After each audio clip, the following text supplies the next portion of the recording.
Hi there, and a very warm welcome to Season 6, Episode 42 of People Soup. It's Ross McIntosh here. When I think back and when my wife kind of initially suggested it, I mean, if I was honest, when she initially suggested it, I said, hell no, there's no way. That sounds way too much work. And I don't know, something kind of sort of grew in me, and I just kind of resonated as you were talking there about that idea of adventure, and adventure for me and for our family and for the kids who were 6 and 4, 7 and 5 now. In this episode, I welcome back friend of the show, Dr. Joe Oliver, and together we discuss how acceptance and commitment therapy can help us navigate life transitions. We draw upon our own experiences of moving to a new country to reflect on the processes at play, exploring what helped us, as well as the surprises.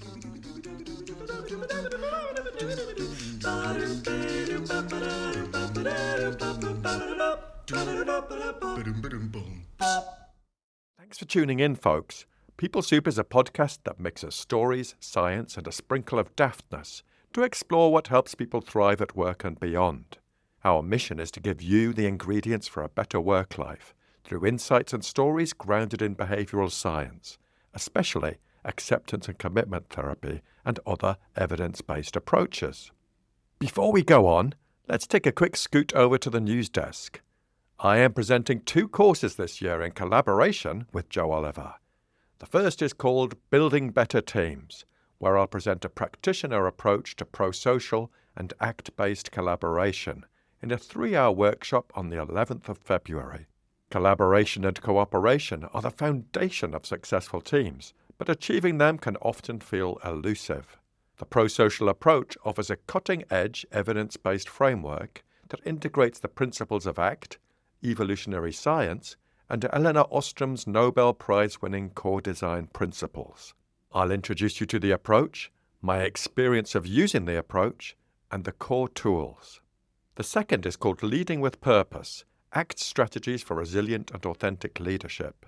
This one is over 3 sessions in May, and in it I'll introduce you to fresh and practical approaches to support leaders. I'll show you how key skills rooted in behavioural science can help them develop and sustain their authentic leadership style. These skills are designed to enhance resilience, focus, and effectiveness whilst supporting leaders to navigate the pressures and complexities of modern workplaces with clarity and purpose. You'll find all the details of both of these courses in the show notes or over on contextualconsulting.co.uk. So, it's time to get a brew on and have a listen to my chat with Joe Oliver.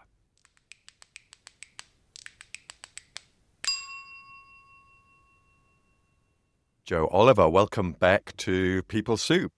Ross McIntosh, thank you for having me back. Glad to be here. Joe, it's great to have you here. I wonder, just in case anyone hasn't come across you, if you wouldn't mind just briefly introducing yourself. Absolutely. I'm a clinical psychologist. I guess that's my trade and background. I work a lot using ACT, acceptance and commitment therapy, and I'm really interested in the use of ACT as a way to help people modify, change, shape up their own behavior. I'm really passionate about that, but also delivering and teaching ideas around it and just this wide applicability in all the areas that we humans do things. I'm a parent, a partner as well. I live in South Spain, near to you, Ross, not too far, stone's throw. Indeed. Down the road. Yeah, and I enjoy Spanish life, and I guess it's been one of the things we'll talk about today, adapting to new life's changes, those sort of things. But there's a little bit about me in a super short nutshell. Thank you, Joe. And you're right. The reason me and Joe decided to come together to record this episode is that we both have experience of international relocation. Joe's had some in his past, and he's currently going through a chapter at the moment. So we want to explore how ACT processes can help us navigate these shifts with openness and vitality. And this approach can also apply to many, many other life transitions, relationship changes, births, marriages, deaths, promotions, new company, new team, new client, holidays even, etc. So this moving country, Joe, I think, for me, it can be one of the biggest life transitions we face. For me, it was a big adventure to decide to move from the UK to Spain. And so that's what we're going to explore. What is it really like to make that move and how ACT can guide us through that turbulence. So maybe, Joe, if I first invite you to tell us about your current move. We moved to the south of Spain just about 1 year ago, and it was a bit of a, I think it'd be fair to say, a life adventure. That's my wife and our 2 kids, packed up our house, sold everything. Anything we couldn't sell, we put into storage, and got ourselves a plane ticket and came to Spain. And we didn't have our visa booked, so we had the joys of wrestling with the Spanish government and Spanish bureaucracy as we arrived. So we've been here now 1 year in a small-ish town outside of Malaga, which is on the south coast, living life, adapting to Spanish life, and adjusting to the transition that's involved in moving countries. It's an interesting thing. I'm from New Zealand originally, as you know. I feel like I've done a lot of moving in my time, but I turned 50 last year, and I don't know, is there something about kind of being a bit older perhaps and making these sort of moves? There was a bit inside of me, I think, that is really relishing the move, that sort of sense of adventure and some of the things that come along with it. And there's this other part of me that was freaking out. In the other part that is looking for stability and certainty. Thank you. And maybe just to set my context alongside that. So me and my husband moved from Brighton, where we lived, to Spain. And we started off in Malaga, actually. We were renting in Malaga. Then we ended up 9 months later in Seville because we couldn't find anywhere we wanted to buy in Malaga. But in that lead up to us moving, the kind of decision came to us in the middle of COVID when we were spending time with the Spanish family, my in-laws, in Granada. And we were there because, very sadly, my sister-in-law had an aggressive form of cancer and was dying. So we were permitted to travel and spend an extended time in Spain. And whilst it was tragic and awful and very sad, there was also this experience of I was working full-time remotely, and culture, cuisine, people, climate made us think, alongside that death at a relatively young age, made us think like, well, shall we just do it? And we did. We went home, and not in an immediate timescale, but we went home and we sold our flat in Brighton because I didn't want to do it in half measures. I was really clear that I didn't want to rent the flat out in Brighton and see if we liked Spain, because that felt a little bit too safe. I think as you say, I think I was thirsting for a proper adventure. And the other thing we deliberately chose not to do was map out all the stages that we'd have to do in terms of bureaucracy, in terms of all sorts of things like a driving license, registering as a resident, all sorts of bureaucracy, but also other stuff. Because I knew that if we mapped it all out, my mind would get involved. My mind that I often call a head of drama in act training. My head of drama would get involved and we wouldn't do it. So I'm now looking at almost 4 years here in Seville and no regrets. Some turbulence along the way, some ups and downs, particularly with bureaucracy. But in the early days, it was kind of that, blimey, we've done it. Real highs of, here we are. Real highs when our stuff arrived, because we had this removal service. And when that arrived, that was like, blimey, this shit is real. And then the lows were around getting residency. I'm married to a Spanish national, so it should be automatic. But they wanted tax returns, national insurance contributions, all sorts of evidence that needed to be apostolized and translated and all sorts of stuff that I wasn't expecting. And it took about 9 months. So that was a bit of a downer, to be honest, because it was a bit anxiety-provoking. I don't know about you. What did you notice in those early days of the transition, or maybe even pre-transition? I vividly remember hearing your grappling with bureaucracy. It kept me up late at night. Having said that, I also remember in the process, It'd be fair to say, like, a lot of this was driven by my wife, Charlene, and she's had a vision and an idea about coming to Spain and having the kids learn Spanish and us learning as well, or at least trying to. And there was a bit of me that was just, I don't know, just it was busy in the work routine and doing things and just living life, of course. And just the sort of thought of just moving was felt huge. And we had made sort of some kind of decision, something like I think within the next few years we'd go.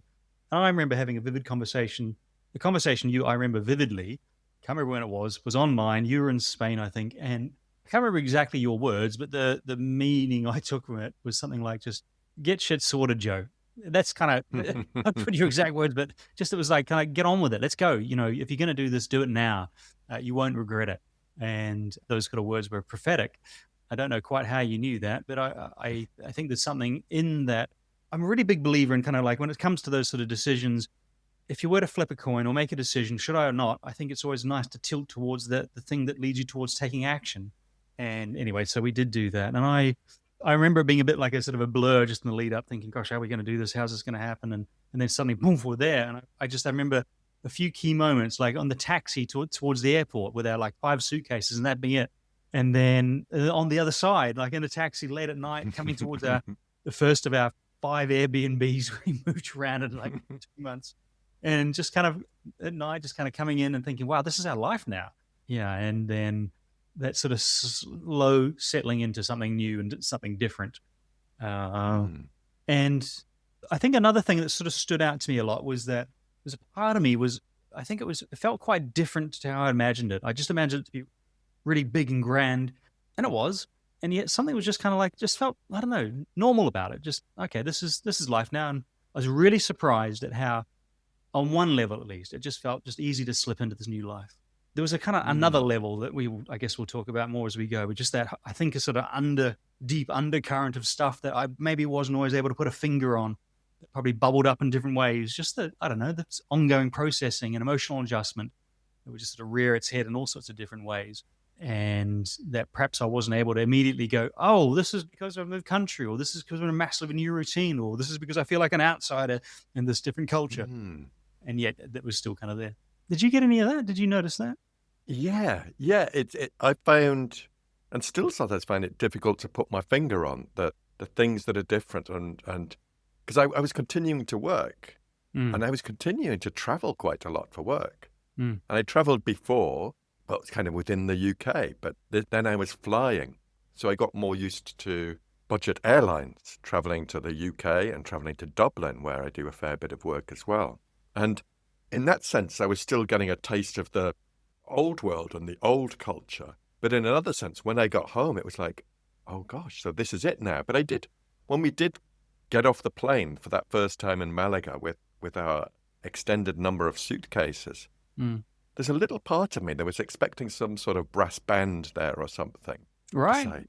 To say, bloody hell, guys, you've done this. This is enormous shit. And maybe a red carpet where I'd kiss the ground or something. That would have been good. In a papal-like manner. And no, people were just going about their everyday lives. And I was kind of like, oh yeah, this isn't, in the scheme of things, this isn't a big thing. But then I remember, I think, going to the supermarket on my own and thinking, gosh, everything looks different. There's different products, there's different sort of emphasis. And then engaging with the cashier and things like that, it was like, oh, this isn't as fluid as it once was. And just noticing those little idiosyncrasies in the sort of customs and practice and culture still fascinate me now. Yeah, absolutely.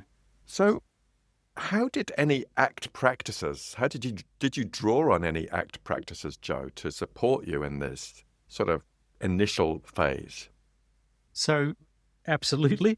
I wouldn't say, as with much of my life, I wouldn't say it was perfect. And of course it's not, right? And it's not like just because you know a bit about ACT, you're suddenly this guru who's always at one and mindful and diffused at all moments and all points of time. There was a couple of things I think stood out to me. One was this kind of talking a little bit about what I was saying before, was just this reminding myself to connect the dots a little bit, because it is kind of weird. It's sort of like I was a bit the same. Like I work online. I brought my computer with. I just put it into the spare room, and the next day, after I arrived, I was working. And it felt very Mm. similar to what I used to do. And it also sort of it felt a little bit like a holiday. I felt I sort of knew that kind of sort of in a slightly out of comfort zone the first few weeks or so. And there's a lot of sort of familiarity. And it's like, oh, yes, people are speaking a different language. And, cashiers, it's kind of weird and different. And yet, I kind of got there. And and in that stage, there were sort of times I just had that I could feel my emotions kind of sort of fluctuating a lot, and sometimes being quite tired, or sometimes feeling a bit more stressed about things that I probably wouldn't normally, or a bit more irritated. And so for me, something really important was that kind of connecting the dots, which was sort of to say, it was a bit like just reminding myself that this transition sort of amplifies everything. That's just sort of often how it works for me. And that's sort of normal, I think, and okay. But having that reminder to say, well, kind of makes sense. You might be just feeling a little bit more stressed than normal. You've gone through a big major life change. This sort of could make some sense. Or you're feeling a bit more kind of sensitive about money. And I had my accountant in my head, who comes out and he's got lots of stories about how everything's going to fall apart really Mm. dramatically. And he was very active in those first 6 months. And again, just remembering, hey, it's okay. It's normal. It's understandable. That was a really kind of key part, even though I wasn't able to sort of like directly feel it to say, oh, this anxiety is because we've moved. Just like reminding, like, just go gentle with yourself. It's okay to be kind of, things not to be perfect at the moment. Take it easy. Yeah, I like that. Being gentle with yourself, because I was like you say, it's never sort of perfect and structured. It's a bit haphazard, but I was definitely applying processes of ACT to my life before we left. I was thinking, what are my values in this move? Because I knew it would be helpful to me as an anchor point when times got turbulent. And they were values around adventure, curiosity, courage was another one, and creativity. Really thinking about this new chapter of life.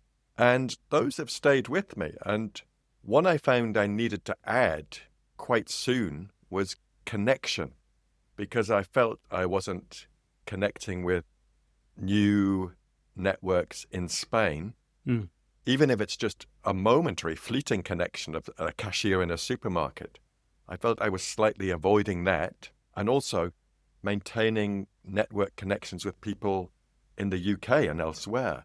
I felt like everything kind of took a back seat because I was Mhm. working, we were moving. I remember one of the first workshops I did was we'd moved into our flat in Malaga, and it was the day the removal men arrived with this great big truck of all our stuff. I was delivering a workshop in the middle of it. I think it was with you, and I was doing it. The only place that was kind of clear, I'd sort of cordoned off a room in the flat, and I had my laptop balanced in a shelf inside a wardrobe, and I was standing in front of the wardrobe, and that's where I delivered the workshop.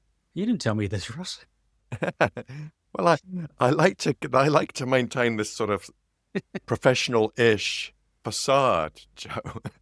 But that felt a bit hairy. But I guess also before I left, I was preparing myself for the thoughts and the emotions that might pop up. Because I thought if I do it before, then it might help me once I'm there. And there were thoughts like, holy shit, man, what have you done?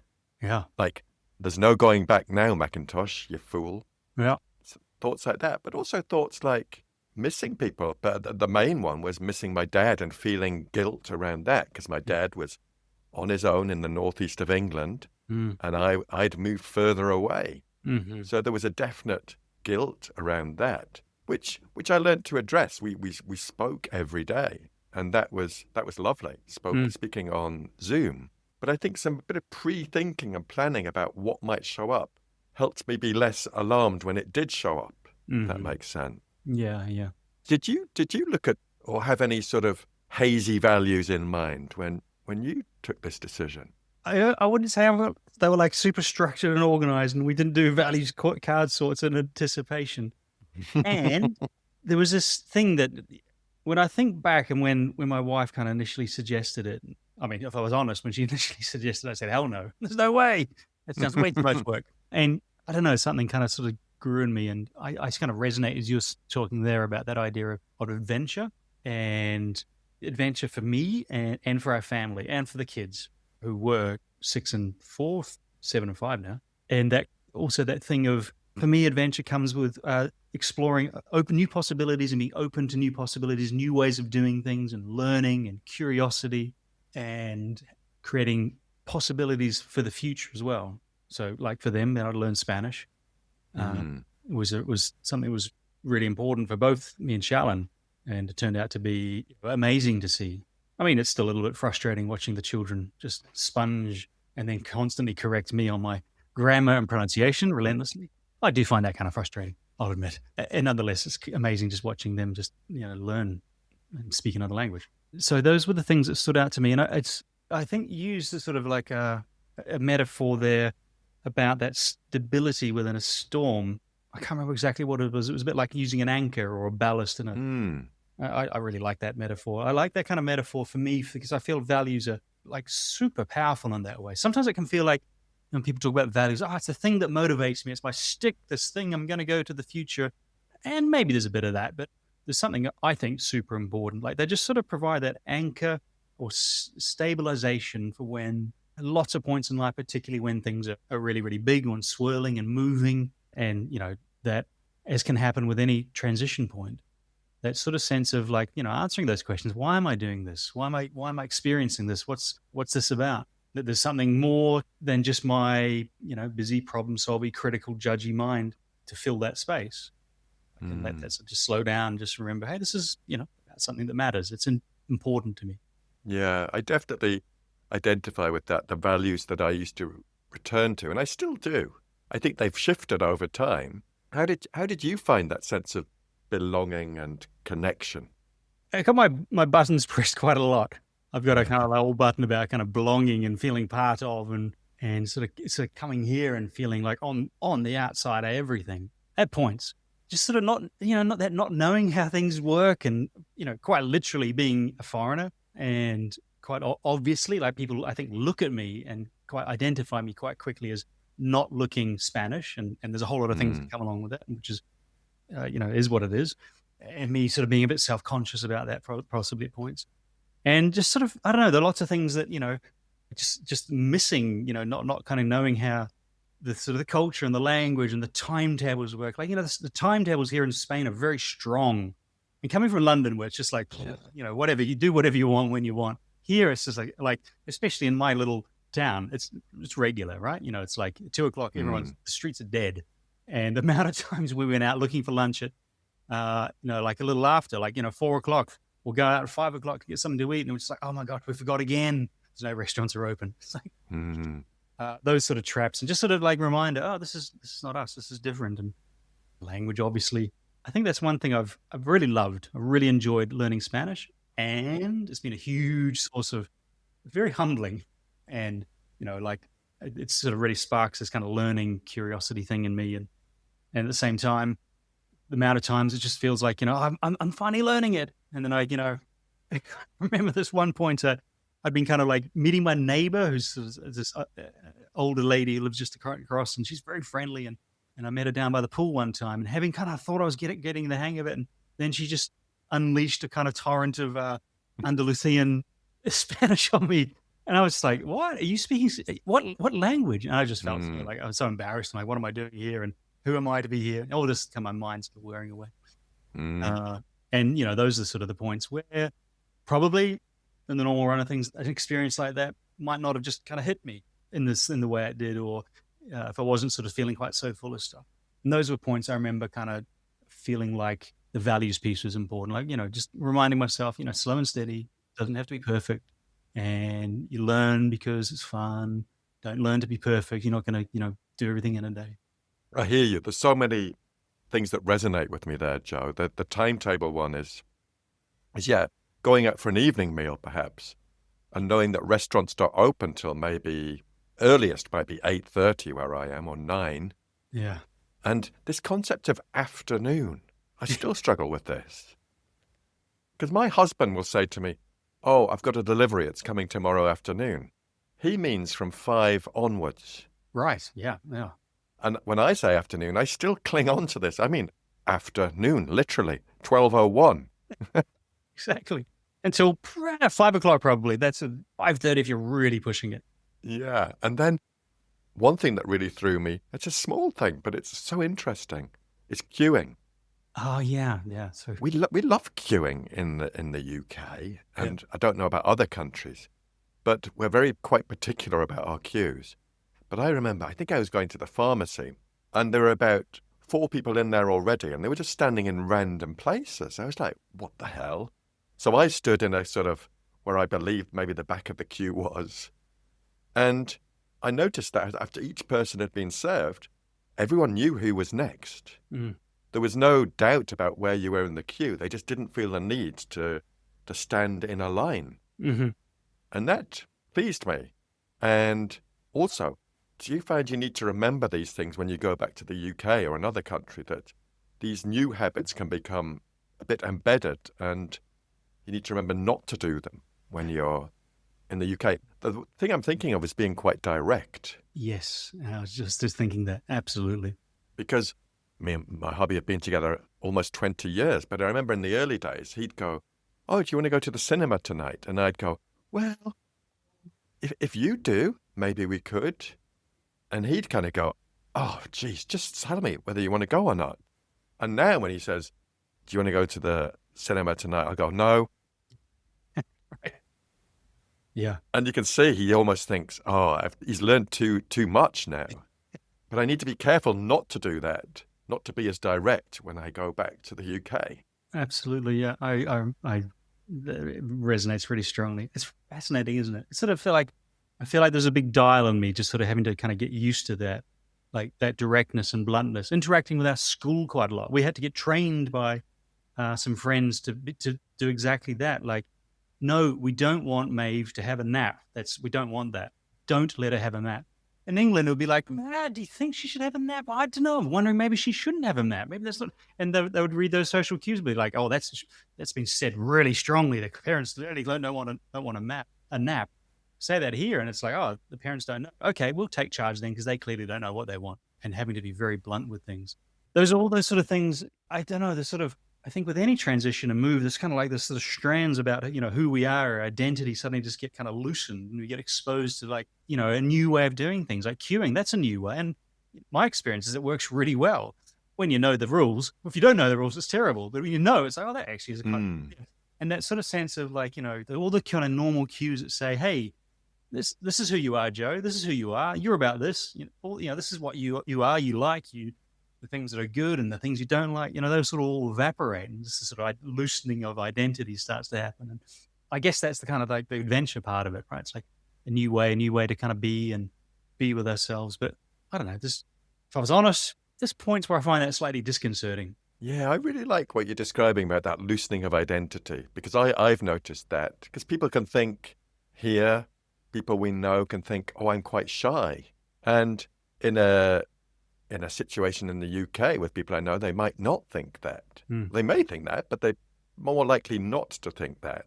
And it's probably because I'm using extra bandwidth trying to process conversation and prepare responses in my head and trying to really integrate. I'm giving more thought to that, which means I may come across as slightly differently. And I enjoy that sort of that change and thinking there's still me underneath, but it's just function. I'm really interested in the language, and it makes me really appreciate, when we go to conferences, Joe, or we have colleagues who are perhaps Spanish and they deliver fluent presentations in English, and we just take that for granted. Mm-hmm. Well, I don't take that for granted anymore, but I used to. And now I'm like, blimey, are you some sort of god or goddess? What is happening here? Yeah. Because the challenge of that, I never underestimate that now. And it helps me think about when I'm delivering training to sort of a large organization, maybe a large group of people, thinking there'll be a fair few people in this room who don't have the first language of English. Mm-hmm. What am I doing to help them understand these concepts and these things like metaphors which may not land? I've gone off on a complete tangent there, Joe, but what parallels do you see between this transition we're talking about and other life transitions like career changes, promotions, returning to the office after remote working even? Mm-hmm. Do you think there's lessons to be learned? Undoubtedly. I think one of the things that stands out to me, like transitions, I think often come pretty loaded with a sort of sense of expectation And as we look into the future, as a transition is coming up, we can anticipate the change that's there and what that's going to be like. And we come at it with a real strong sense of this is going to be in this way for me. It's going to be good for me, or it's going to be bad for me. And clearly, like big life changes, like a loss of a job or a loss of a loved one, or moving countries or getting a new job.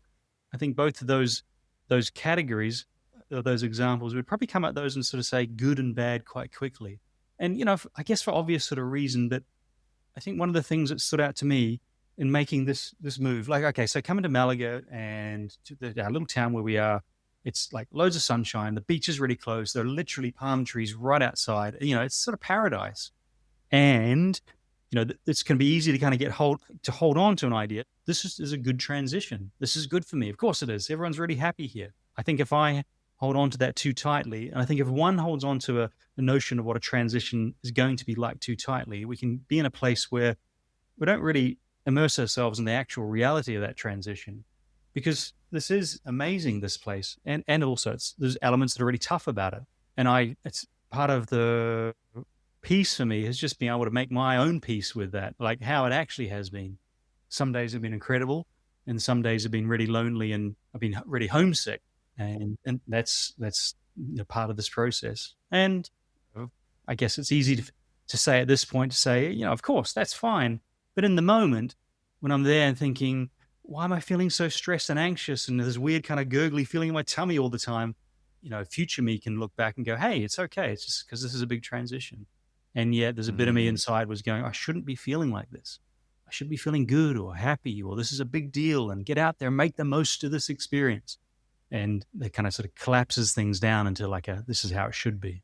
That is really hits the spot for me, because, I coach leaders, and sometimes I'm coaching people who have achieved a promotion, and they had this really firm expectation of what it was like. And then their hopes are dashed when it isn't all sunshine and apple pie. They're actually quite perturbed by it, and they don't know how to handle that. And it's just amplifying the space to accommodate all of that. And I find, again, dusting off those values, seeing the values have shifted in relation to how they want to be in that new role.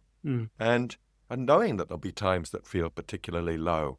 Like when we're about 20 minutes on the bus from Seville, as you know. And sometimes I'm sitting on the bus and I can hear people speaking, and I'm thinking, is that Spanish? Even now, because sometimes the Andalusian accent is very strong with lots of vernacular. And sometimes, particularly younger people, I'm thinking, my God, I've got a long way to go. And that can feel quite deflating. But then I think, like you said, just one step at a time, really engage. And, when me and Paul do the matrix we have at the center, noticing with kindness and curiosity, I think that can be a real go-to reflection for me when I'm experiencing things like that. Joe, I wonder if you'd had any sort of closing reflections on managing a transition. Maybe I'll go first. I'll give you a time to think. But there's that thing that we said about being kind. But as we've been speaking, I've had two quotes pop into my head. So one of them is from the great Helen Keller, who said, "Life is either a daring adventure or nothing at all." And that helps me reconnect with, blimey, I am on my little adventure now, and it may not be daring to some, but to me, this is daring. This is an adventure. And the other one is from the great Ronan Keating, who said in a song, "Life is a roller coaster, just got to ride it." And I do think I'm strapped in for the ride, and there will be highs and there will be lows, and I'm here for it all, and that's okay. So, on that bombshell, it's hard to beat a quote from Mr. Keating. Oh, that's fantastic. Yeah, it's been really nice to talk about this. I think I very much like the idea that we can be daring in our lives. And I at the same time, I know we've been talking about kind of shifting country and moving and that, and we're talking about all the kind of transitions that we do, all those opportunities to do something a little different, to kind of shake off that those places of stasis where we kind of get sort of corroded into place and sort of shake everything off and do things and move and be flexible. And there's like tons of those opportunities in life that exist. And I think it's a really nice opportunity to be kind and acknowledging to ourselves as we kind of like a little bit brave in doing those moves day by day. They don't have to be big grand moves, do they? I think. I really love that, because a transition could be going to the supermarket and choosing a different brand of washing powder to your regular powder. Yeah. That is a entirely valid transition. Yeah.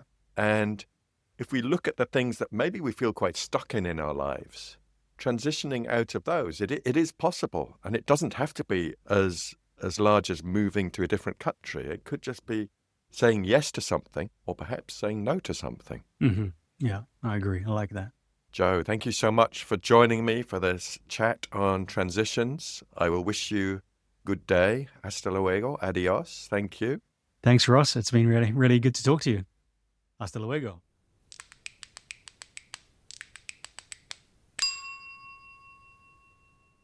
That's it, Pea Supers. My chat with Joe on transitions in the bag. It's always great to chat with Joe, and you'll find the show notes for this episode at peoplesoup.captivate.fm or wherever you get your podcasts. Now more than ever, you can help me reach more people with the special People Soup ingredients, stuff that could be really useful for them. So please, if you found this episode useful, do share it with people you know. And also, if you subscribe and drop us a review, it helps us get recognised in the podcast charts. Thanks to Andy Glenn for his spoon magic and Alex Engelberg for his vocals. But most of all, dear listener, thanks to you. Look after yourselves, Pea Supers, and bye for now. It's hard to beat a quote from Mr. Keating. Oh, that's fantastic. Yeah. It's been really nice to talk about this. I think I very much like the idea that we can be daring in our lives.